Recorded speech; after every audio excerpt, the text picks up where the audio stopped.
Let's say that we need to make a mouthpiece, something that you might find on a brass instrument. For this one, I'm going to draw something and spin it around. So if I draw a sketch here, and I'm actually going to draw the profile. So let's have a look here where I'm going to go.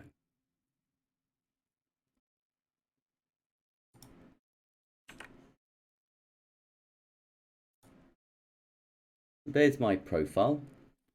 I'm going to revolve this round, and then I'm going to round the corners later. Let's go to Tools.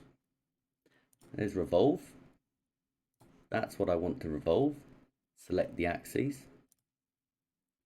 And I want to revolve it around there. Okay, well, apart from the proportions being a bit weird, the fact is that was done very, very quickly. And I can just keep changing that sketch around those edges. So just click that, and pull. Now if I push, that's going to make a chamfer. This one works quite well.